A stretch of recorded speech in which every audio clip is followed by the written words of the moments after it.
అందరికీ తెలుసు లక్షల రూపాయలు ఇచ్చి మీకు ఫైనాన్షియల్ సపోర్ట్ చేసి డాక్రా మహిళలను కానీ మహిళా గ్రూపులను కానీ బలోపేతం చేసిన విషయం. ఇప్పుడు ముఖ్యమంత్రి రేవంత్ రెడ్డి గారు అందరికంటే ఎక్కువ మహిళలకు బస్సులు కొనుక్కొని ఆర్టీసీకి కిరాయికి నడపమంటున్నాడు, పెట్రోల్ పంపులు పెట్టుకొని పెట్రోల్ పంపులు నడపమంటున్నారు. అదేవిధంగా సోలార్ పవర్ ప్లాంట్ ఇచ్చి మరి కరెంట్ డిపార్ట్మెంట్ వాళ్ళకు మీరు అమ్ముకునే విధంగా కోటీశ్వరులు పెద్ద పెద్ద కార్పొరేట్ కంపెనీ వాళ్ళు ఏ పనులు అయితే చేస్తున్నారో అవన్నీ కూడా ముందు మీకు కాంగ్రెస్ ప్రభుత్వం ముఖ్యమంత్రి రేవంత్ రెడ్డి గారి నేతృత్వంలో మహిళల ఆర్థిక అభివృద్ధి చెందుటకు ఎన్నో కార్యక్రమాలు ప్రారంభించారు. నేడు ఇందిరమ్మ మైనార్టీ మహిళా శక్తి పథకం కింద మహిళలకు కుట్టు మిషన్ ఇచ్చి వారిని ఆర్థికంగా అభివృద్ధి చెందుటకు మరి ఉపయోగపడుతూ ఉన్నారు.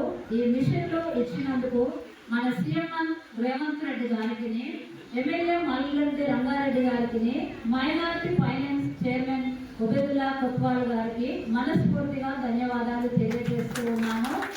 మరి నేను నాకు టైలరింగ్ ఇవ్వచ్చు, మరి నాకు మిషన్ కుట్టుకోవడానికి మిషన్ కావాలని నేను రోజు ప్రార్థన చేస్తూ ఉన్నాను. చేస్తూ ఉన్నప్పుడు మరి దేవుడు ఈ రీతిగా అధికారులను దర్శించి నేను అనుకున్నా అది అప్లై చేసేటప్పుడు ఎంతో మంది మరి చేసుకోవచ్చు అప్లై, ఇందులో నాకు వస్తుందా మిషన్ అనుకున్నా నేను. కానీ దేవుని చిత్తం నా పైన ఉంటే నాకు తప్పనిసరిగా మిషన్ వస్తుంది అనుకుని నేను దాన్ని అప్లై చేసిన. నాకు నిన్న ఫోన్ చేయగానే ఎంతో సంతోషం అనిపించింది నాకు. కాబట్టి మరి ఆ కార్యం చేసిన దేవునికి మరి మన మల్లిరెడ్డి రంగారెడ్డి గారికి, రేవంత్ రెడ్డి గారికి, వచ్చిన మరి పెద్దలందరికీ, మరి ఇక్కడ విచ్చేసిన సభ్యులందరికీ కూడా వందనాలు తెలియజేస్తూ ఉన్నాను.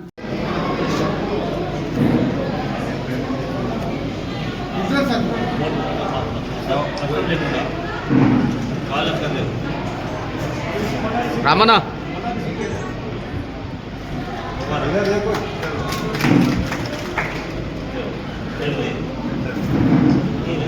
మన ఈడ ఉంటాడా సార్? సార్ సార్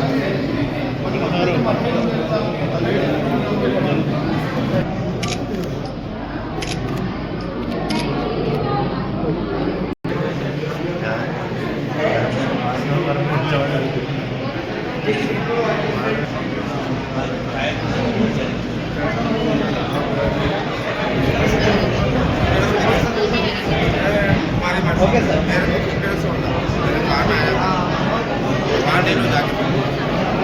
एक सौ के आने का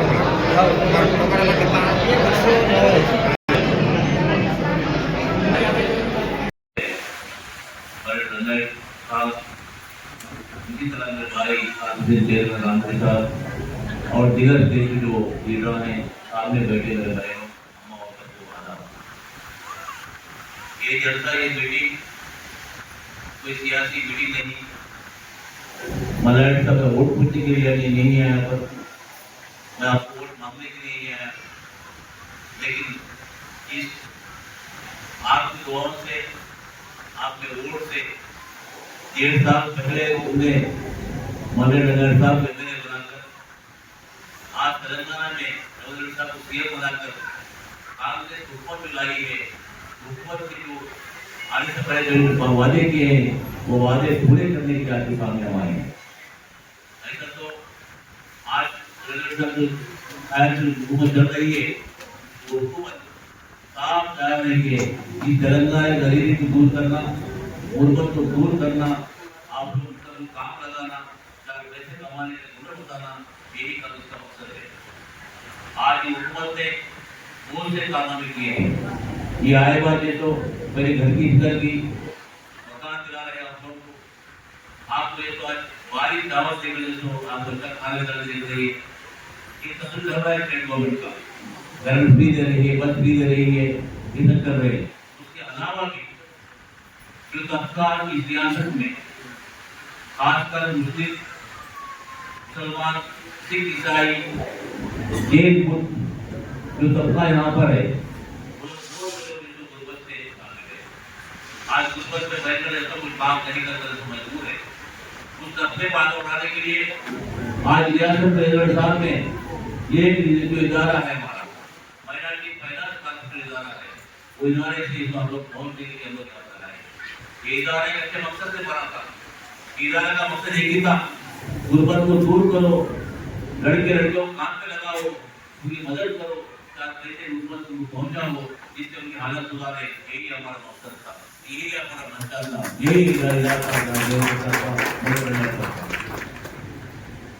उसके साथ आए वही 10 सालों में क्या हुकूमत ने सिर्फ इदारे को डिफॉल्ट कर एक भी स्कीम लागू नहीं कर मुसलमान की गुर्बत दूर करने के लिए सोचा भी नहीं, सोचा था इलेक्शन टाइम पे उनके कार्यकर्ताओं कुछ लोगों को 1 लाख रुपए के तो लोग धंधे के टाइम पे ఇందిరమ్మ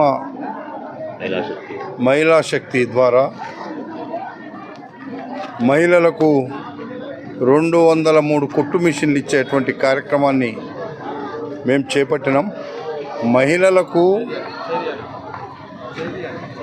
అన్ని విధాల ఆదుకోవాలని, మహిళా శక్తిని ఒక శక్తివంతమైన శక్తిగా తెలంగాణలో తీర్చిదిద్దాలని, మహిళలందరినీ కోటీశ్వర్లు చేయాలని రకరకాల కార్యక్రమాలు తీసుకొని ఈరోజు మా ఉమదుల్లా కోత్వాల్ గారు ఆయన చైర్మన్గా ఉన్నటువంటి మైనార్టీ కార్పొరేషన్ నుంచి ఈ కార్యక్రమాన్ని చేపట్టినాం. ఈరోజు ఒకటి మా ప్రభుత్వం ఎంతైనా పేద ప్రజల పక్షాన, పేద ప్రజల కోసము ఎప్పటికప్పుడు పనిచేస్తుంది. ఈ రాష్ట్రంలో మహిళలందరినీ కోటీశ్వర్లు చేయాలనేటువంటి ఆలోచనతో రేవంత్ రెడ్డి ముఖ్యమంత్రి గారు ముందుకెళ్తున్నటువంటి సందర్భంలో ప్రతి నియోజకవర్గంలో, ప్రతి ప్రాంతంలో, ప్రతి మండలంలో, ప్రతి జిల్లాలో ఈ కార్యక్రమాలను చేపట్టినాం. ఇవన్నీ ప్రభుత్వానికి ఈరోజు మేము రేషన్ కార్డులు ఇచ్చే కార్యక్రమం కావచ్చు, పింఛన్లు ఇచ్చే కార్యక్రమం కావచ్చు, ఇందిరమ్మ ఇండ్లు ఇచ్చే కార్యక్రమం కావచ్చు, ఈరోజు 21 లక్షల కోట్ల రూపాయలు రైతుల రుణమాఫీ కావచ్చు, మొన్న 9,000 కోట్ల రూపాయల రైతు భరోసా కావచ్చు, 200 యూనిట్ల ఫ్రీ కరెంట్ కావచ్చు, గ్యాస్ సిలిండర్లు కావచ్చు, ఉచిత బస్సు కావచ్చు. ఇవన్నీ మేము ప్రజల కోసం, ప్రజలకు ఇచ్చిన మాట నిలబెట్టుకోవడం కోసం, ప్రజా సంక్షేమం కోసం చేస్తున్నటువంటి కార్యక్రమాలు. ఈ